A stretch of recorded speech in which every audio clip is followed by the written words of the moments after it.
वही वीडियो देखो जो आए बिना ब्रेक के। अभी डाउनलोड करें तक ऐप। तो हर दिन के साथ देश में कोरोना कहर लगातार बढ़ रहा है। ताजा आंकड़े जो जारी किए गए हैं उसके मुताबिक देश में कोरोना के केस बढ़कर 4,73,000 के पार पहुंच गए हैं। पहली बार 24 घंटे में कोरोना के करीब 17,000 नए मामले सामने आए। वहीं 24 घंटे में कोरोना से 418 लोगों की जान गई है। बड़ी बात तो यह है कि अब तक 2,71,000 से ज्यादा मरीज स्वस्थ हुए हैं। एक्टिव केस और ठीक होने वाले मरीजों के बीच फासला बढ़ रहा है, जो राहत की खबर है। 70,000 मामलों के साथ दिल्ली ने मुंबई को लेकिन पीछे छोड़ दिया है।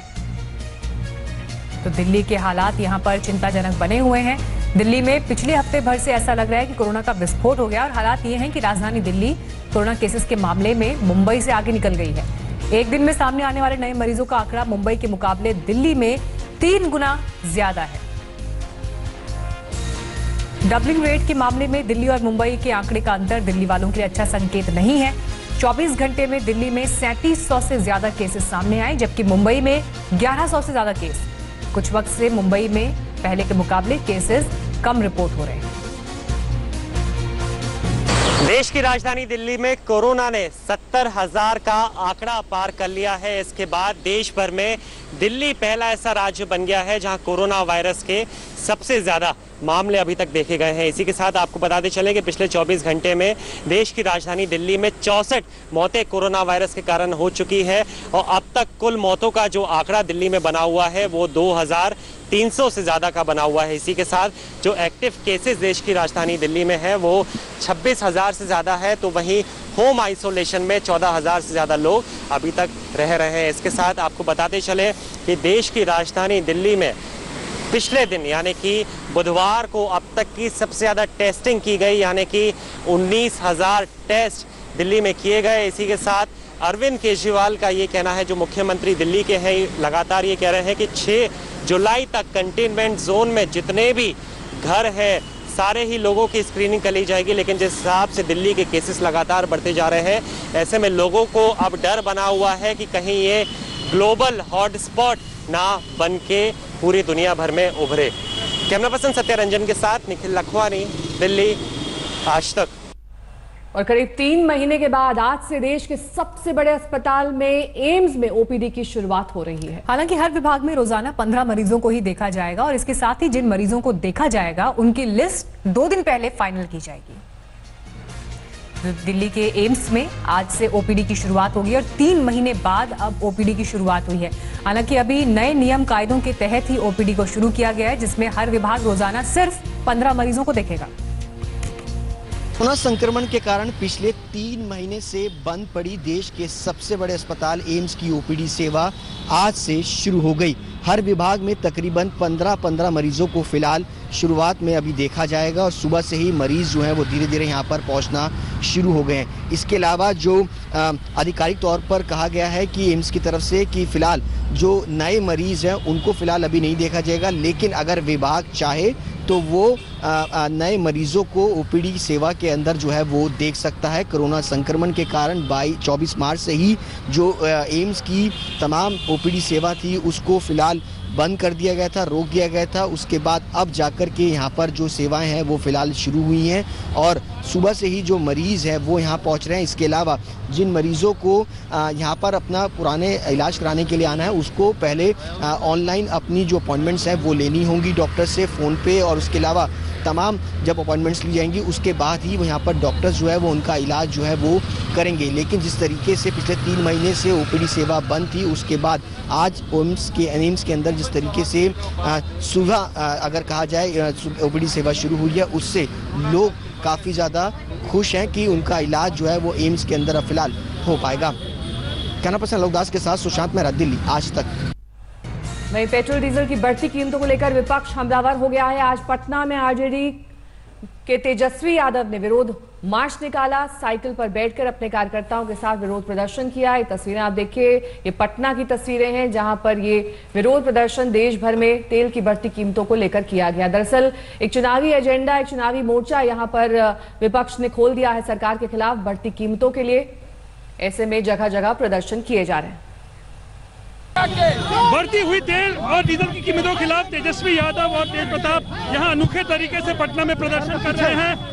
ट्रैक्टर को यहाँ खींचा जा रहा है रस्सी से, दिखाने की ये कोशिश है कि किसानों को डीजल की कीमतों के बढ़ने से परेशानी होगी। ये बताइए, देखिए पेट्रोल और डीजल की कीमतें बढ़ रही हैं लगातार 20 दिनों से। पहली बार ऐसा हुआ है कि डीजल का दाम जो है पेट्रोल से महंगा हो गया, और ये महंगाई की मार तो पहले से जनता झेल रही है। कोरोना की मार झेली, बहुत लोगों ने रोजगार जो है उनका छिना, किसान व्यापारी सब पहले से तबाह है।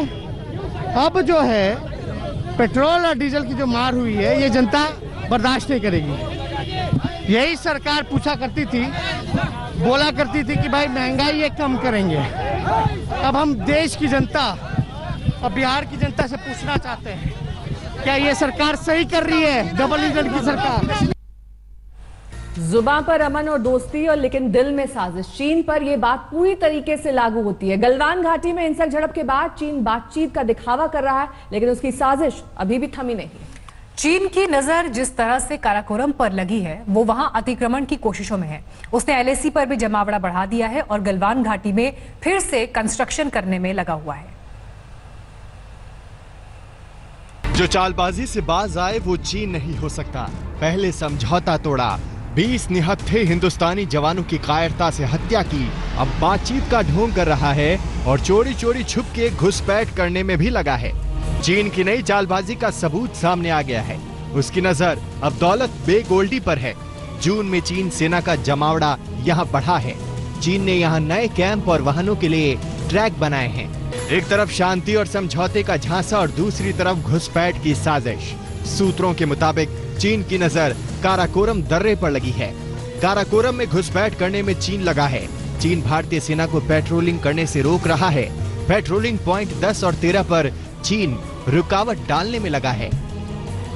आपको बता दें कि इलाका दौलत बे गोल्डी से जुड़ता है, जहां भारतीय सेना का कैंप है। चीन का सीधा मकसद दौलत बे गोल्डी में भारत के लिए मुश्किलें खड़ी करना है।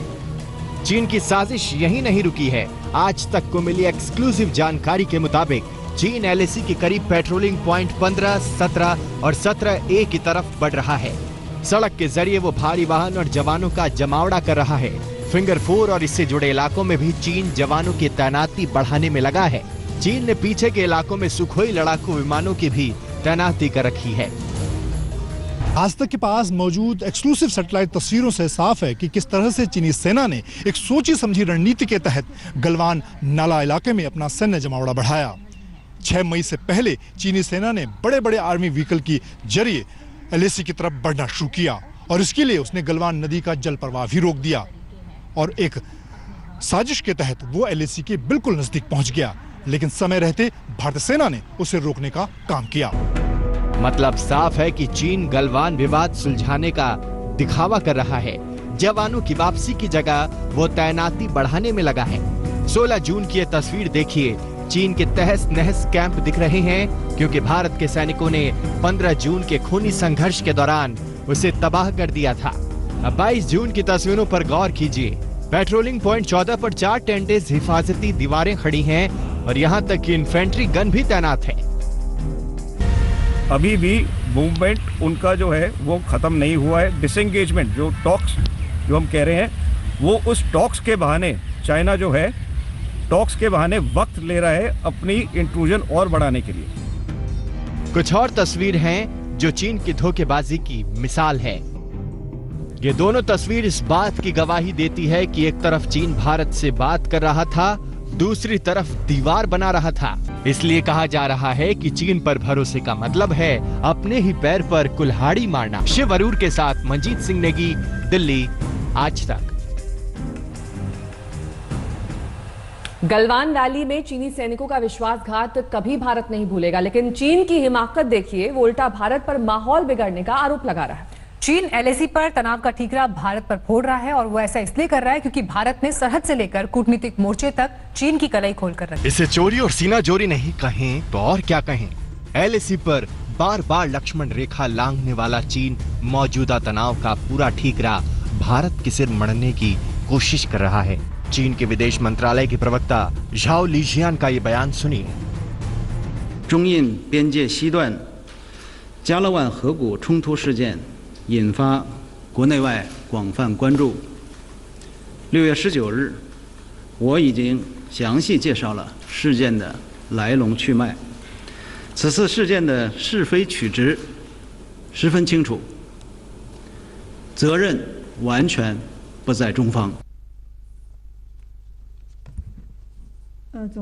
首先是印度边防部队 बार बार भारतीय सीमा में घुसने और जमीन हथियाने की कोशिश करने चीन ने एक बार फिर गलवान वैली पर अपना दावा ठोंकने की कोशिश की और उल्टा भारत पर इलाके की भौगोलिक स्थिति में बदलाव का आरोप जड़ दिया। यही नहीं, चीन का आरोप है कि 15 जून की रात गलवान वैली में पहला हमला भारत की तरफ से हुआ था। 中印边界西段实控线是清楚的，加勒万河谷位于实控线中方一侧。中国边防部队一直在此巡逻执勤，对当地管控情况十分清楚。今年4月以来，印方在加勒万河谷敌边 देखिए कौन ज्ञान दे रहा है, वही चीन जो पड़ोसी देशों की जमीन पर कब्जा कर इलाके का भूमाफिया बना हुआ है। ये वही चीन है जिसने बात करने आए भारतीय सैनिकों पर धोखे से हमला बोला था। ये वही चीन है जो बार बार कभी गलवान वैली तो कभी डोकलाम, कभी पैंगोंग लेक तो कभी दौलत बे गोल्डी, हर जगह भारतीय सरजमी में अपने पांव बढ़ाने की कोशिश करता है। 万河谷敌边越线修路架桥，单方面改变当地现状。中方多次向印方提出严正交涉。5月6日凌晨， चीन भारत को शांति का ज्ञान दे रहा है, जबकि सैटेलाइट तस्वीरों से साफ है चीन हर वो काम कर रहा है जिससे शांति भंग हो। बातचीत करने और पीछे हटने का ढोंग करने के साथ साथ वो एलएसी में अपनी मौजूदगी बढ़ा रहा है। ऐसे में शांति का जिम्मा अकेले भारत कैसे उठाए? आज तक ब्यूरो। भारत चीन के बीच जारी तकरार की वजह से लद्दाख इन दिनों सबसे ज्यादा चर्चा में है। एलएसी के मोर्चे पर क्या कुछ हो रहा है ये हम आपको बता ही रहे हैं, लेकिन साथ ही हम आपको दिखा देते हैं कि लद्दाख की कहानी क्या है, जिसे एक म्यूजियम में संजोकर रखा गया है। हमारी सहयोगी श्वेता सिंह उस म्यूजियम तक गई और लद्दाख की कहानी को करीब से जानने समझने की कोशिश की। और इतिहास और साथ ही वर्तमान के कारण लद्दाख की अहमियत बहुत ज्यादा है। हम इस समय लेह म्यूजियम में मौजूद हैं, जहां पर समझ लीजिए कि 200 साल का इतिहास संजो कर रखा गया है। और यहां पर पहली से दूसरी सदी ईस्वी से जब कुषाण साम्राज्य का हिस्सा, और आप आगे बढ़ते जाइए तो 1665 में जब औरंगजेब के अधीन ये आया, या फिर और आगे बढ़ते हुए जोरावर सिंह का जिक्र जहां पर आता है, और डोगरा राजाओं की बात जहां पर 1840 के आसपास आ जाती है। मोहम्मद दीन खान हैं जो कि बहुत बारीकी से जुड़े हैं इस म्यूजियम के साथ, और आपके परदादा भी मतलब बड़े ट्रेडर्स में से एक हुआ करते थे। बहुत दस्तावेज आप कह रहे हैं कि गलवान रसूल की साइन की हुई भी चीजें आपके पास हैं। बहुत सारे जो रिकॉर्ड्स हैं ट्रेड के, जो सेंट्रल एशिया के साथ, तिब्बत के साथ और इंडिया के साथ, वो सारे वहाँ पड़े हुए हैं। तो हम कोशिश कर रहे थे कि उसमें से कुछ निकाल के यहाँ ले आए यहाँ के लिए। मतलब ये सारे दस्तावेज हमारे पास हैं, वो सारी फोटोग्राफ्स हमारे पास हैं जो बताती हैं कि जब लद्दाख पूरा एक हुआ करता था तो कैसा था।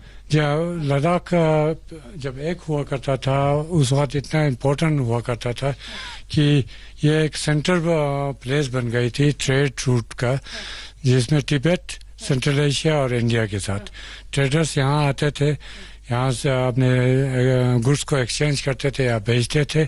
यहाँ पर भी अगर हम तस्वीरें देखें तो 1897 खारदुंगला पास की ये तस्वीर हम देख रहे हैं।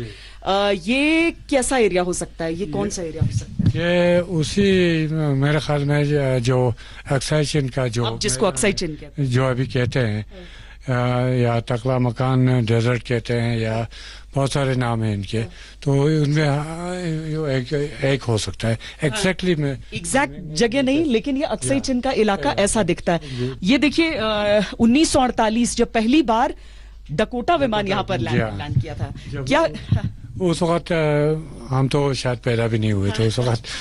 जो हमारे बुजुर्ग को कहते हैं कि सब लोग दौड़ के गए यहाँ से। कुछ आते हुए देखा और सब ने सोचा कोई जानवर है।